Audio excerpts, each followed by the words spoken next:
Bonjour, êtes-vous américain et comprenez-vous ce que je suis en train de vous dire? Si c'est le cas, c'est quelque chose de paradoxal que nous communiquions dans une langue européenne alors que notre lieu d'origine est à un océan de distance du vieux continent. Ne vous sentez pas mal à ce sujet, car en réalité tous les pays de notre époque ont à un moment été colonisés ou occupés par une puissance européenne, à l'exception de 3 honorables exceptions. Oui, il n'y en a que 3, et rien de plus. Êtes-vous intéressé à savoir lesquels sont-ils et comment ils ont accompli cet exploit pour l'histoire? D'accord. Alors reste jusqu'à la fin de la vidéo. Parenthèse, si tu me suis sur les réseaux sociaux, tu sais que je suis un fou de voyage. Lors de mon dernier voyage en Pologne, j'ai presque manqué mon vol car mon taxi a annulé et j'ai dû en réserver un autre via une application. Mais en plus de ces mésaventures, pour vous expliquer la relation tumultueuse entre la Russie et la Pologne sur la place du marché de Varsovie, j'ai besoin d'Internet. Mais cette histoire d'acheter des cartes dans d'autres pays et de tenter sa chance dans chaque magasin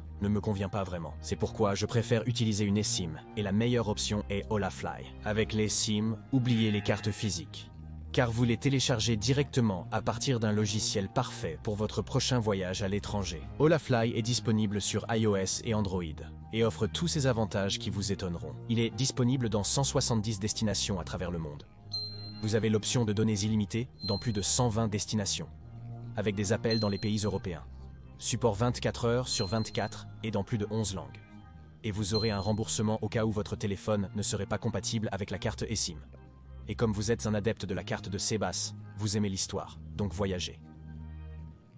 Je vous laisse un lien avec une réduction de 5% dans la description et le premier commentaire. Prêt pour votre prochain voyage? Naviguez avec Holafly?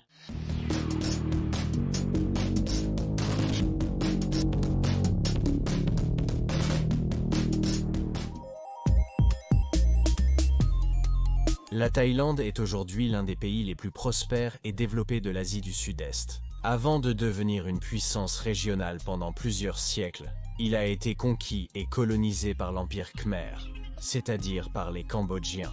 Mais comme ils ne sont pas européens, cela correspond à notre liste d'aujourd'hui. Son premier grand État était le royaume d'Ayutthaya, ce qui nous montre que dès le début, les Thaïlandais savaient gérer leur diplomatie. Cela se reflète dans des faits tels que les visites diplomatiques dans les pays européens pendant le règne de Narai, comme celle de 1686 à la cour du roi Louis XIV de France. Au cours des siècles suivants, la Thaïlande devient une véritable puissance régionale qui subjugue ses peuples voisins, atteignant son apogée pendant l'ère du royaume de Ratanakosin. Cela lui a permis de survivre à la conquête française au XIXe siècle. Cependant, lors de la guerre franco-siamoise de 1893, elle a dû céder les territoires de l'actuel Laos. Nous sommes déjà à la fin du XIXe siècle, lorsque les Britanniques avaient terminé leur expansion à la frontière occidentale de la Thaïlande, dans l'actuelle Birmanie. C'est ainsi que le Siam reste un état tampon entre l'Empire britannique et l'Indochine française, c'est-à-dire les Français et les Britanniques l'ont utilisé pendant l'ère coloniale pour éviter les conflits entre leurs zones d'intérêt. De même, à cette époque, le roi Rama V régnait, qui avait mis en œuvre des réformes telles que l'abolition de l'esclavage et la libéralisation de l'économie. Il n'y avait donc aucune raison d'intervenir. Déjà pendant la Seconde Guerre mondiale, la Thaïlande utilise à nouveau ses compétences diplomatiques pour survivre. Dans un premier temps, elle s'allie avec le Japon qui conquiert rapidement toute l'Asie du Sud-Est.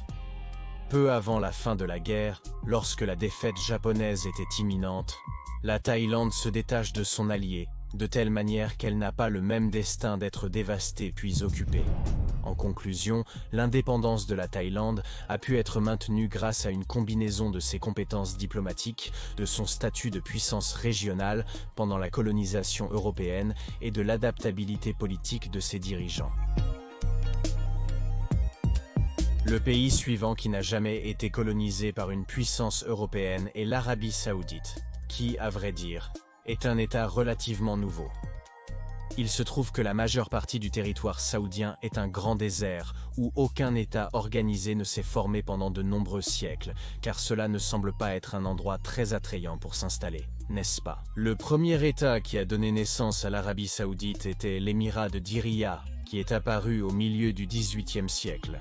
Mais la formation en tant que telle de l'Arabie Saoudite a lieu au XXe siècle après une série de guerres dynastiques dont la maison de Saoud est la victorieuse. À cette époque, les puissances européennes, déjà très présentes dans la région, s'étaient déjà partagé le Proche-Orient. L'expansion rapide des Saoudiens, qui a coïncidé avec la découverte de pétrole dans le pays, a conduit à ce qu'au lieu d'une tentative de colonisation, des négociations et des concessions soient entamées, établissant des relations diplomatiques qui perdurent jusqu'à aujourd'hui.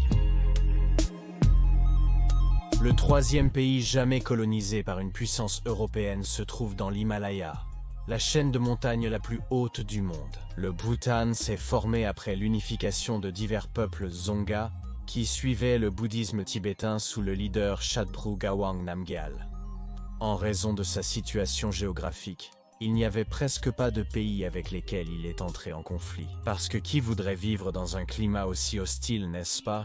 Et je dis presque, parce qu'il y avait un pays qui a déclaré la guerre au Bhoutan, le Royaume-Uni, qui contrôlait le Raj britannique au XIXe siècle. Pendant la guerre d'Édouard, les Britanniques remportent la victoire et annexent les régions de Cox's Bazar et Assam Douar, mais respectent l'indépendance du Bhoutan.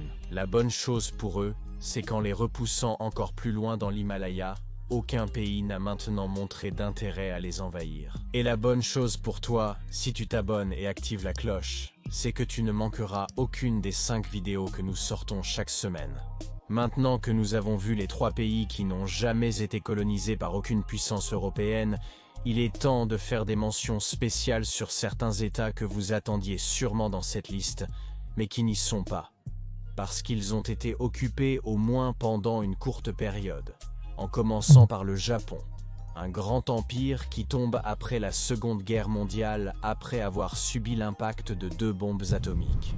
Après la reddition inconditionnelle et tout comme l'Allemagne, le Japon est occupé par les puissances alliées entre 1945 et 1952. Bien que le principal artisan de cette occupation ait été les États-Unis, le Royaume-Uni a également eu une participation moindre. Londres a dirigé la force d'occupation du Commonwealth, composée de 40 000 soldats britanniques, australiens et néo-zélandais. Leur quartier général était à Kure, Hiroshima, et ils sont restés jusqu'au retrait américain en 1952.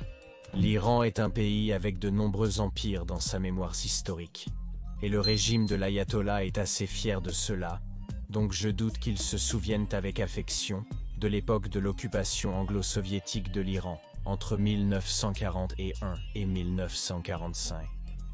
Oui, pendant la Seconde Guerre mondiale, face aux soupçons générés par les prétendues sympathies entre l'Allemagne nazie et l'Iran, qui ont augmenté face au refus de Téhéran d'offrir son territoire pour approvisionner l'Union des républiques socialistes soviétiques depuis le Raj britannique. Les Éthiopiens se vantent d'être le seul pays africain jamais colonisé par un Européen.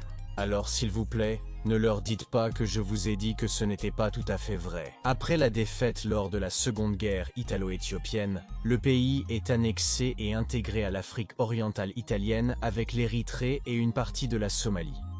Ce n'est qu'en 1941 que les Italiens sont expulsés avec l'aide des Britanniques.